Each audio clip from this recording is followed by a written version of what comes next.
और news nation से कृषि मंत्री नरेंद्र तोमर ने क्या कुछ कहा है वो आपको बताते हैं। असम में 2 चरणों में एनडीए आगे है, ये तोमर की तरफ से कहा गया है। आखिरी चरण में भी बीजेपी को बढ़त मिलेगी। नरेंद्र सिंह तोमर की तरफ से कहा गया है पहले से ज्यादा सीटें मिलेंगी, इस बात का भी वो दावा करते हुए नजर आए।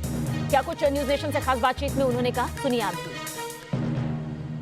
असम विधानसभा चुनाव के मद्देनजर 2 चरणों का मतदान हो चुका है। तीसरे चरण के लिए एड़ी चोटी की ताकत सभी सियासी दलों ने लगा दी है। मेरे साथ केंद्रीय मंत्री और भारतीय जनता पार्टी के चुनाव प्रभारी खास बातचीत के लिए खुद मौजूद हैं। पहला सवाल तो मैं आपसे यही पूछूंगा, लगातार मैं आपको देख रहा हूं कि आप मेहनत कर रहे हैं, तीसरे चरण में अब आ चुके हैं, अपने आप को आप कहाँ देखते हैं?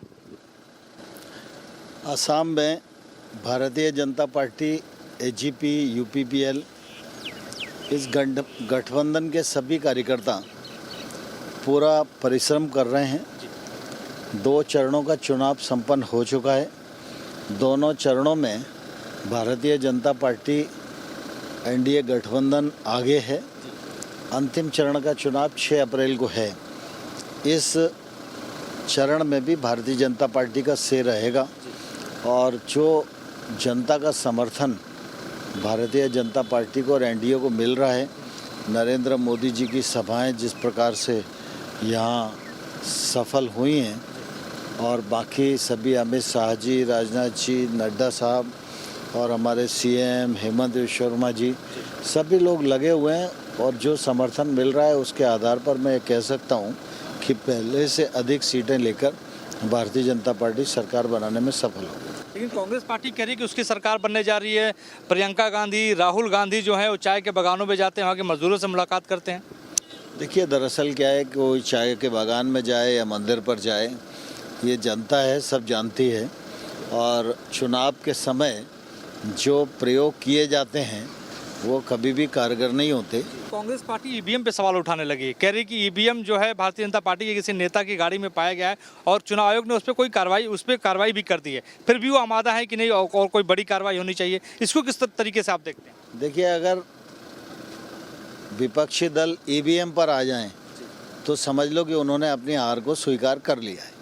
तो ये मान लिया जाए कि उन्होंने हार स्वीकार कर लिया, इसी ईवीएम पे सवाल उठा रहे हैं? हाँ, स्वाभाविक रूप से वो बंगाल में भी हार रहे हैं, असम में भी हार रहे हैं और इसीलिए अनर्गल बातें करके लोगों का ध्यान डाइवर्ट करने की एक असफल कोशिश कर रहे हैं। तीसरे चरण को लेके हम देख रहे हैं कि आप लगातार मेहनत कर रहे हैं, लगातार जब से चुनाव की घोषणा हुई तब से लेकर आप अभी तक यहाँ पे डटे हुए हैं।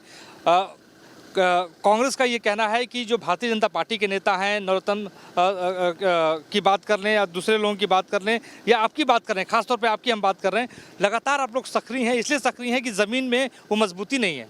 नहीं, स्वाभाविक रूप से ज़मीन में मजबूती हो तब भी निर्वाचन होता है और निर्वाचन के लिए जितने परिश्रम की आवश्यकता और अपेक्षित होती है वो किसी भी राजनीतिक दल को करना ही चाहिए।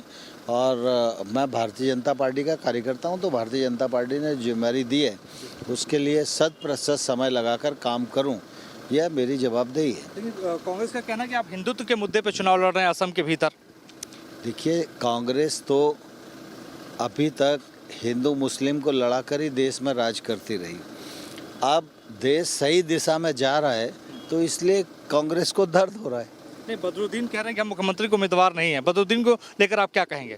बदरुद्दीन एक सांप्रदायिक व्यक्तित्व है, उनकी पार्टी पूरी तरह सांप्रदायिक है। कांग्रेस ने बदरुद्दीन अजमल के सामने घुटने टेक कर अपने सांप्रदायिक चरित्र को उजागर कर दिया है। इसकी सजा चुनाव में असम में जनता उनको देने वाली है। जीतेंगे तो मुख्यमंत्री कौन होगा? ये मुख्यमंत्री तो अभी हमारे हैं ही, सोनोवाल जी। मुख्यमंत्री नहीं होता है तब तय होता है। बहुत शुक्रिया हमसे बातचीत करने के लिए। हमारे साथ देश के कृषि मंत्री खास बातचीत के लिए हमारे साथ मौजूद हैं। इनका ये कहना है कि हमारी सरकार दोबारा यहाँ पर बनने जा रही है, लगातार हम मेहनत कर रहे हैं। राहुल गांधी, कांग्रेस की कोई चाल यहाँ पर नहीं चलेगी। बड़े जर्नलिस्ट अभिजीत के साथ मोहित राज दुबे, न्यूज नेशन, गुवाहाटी।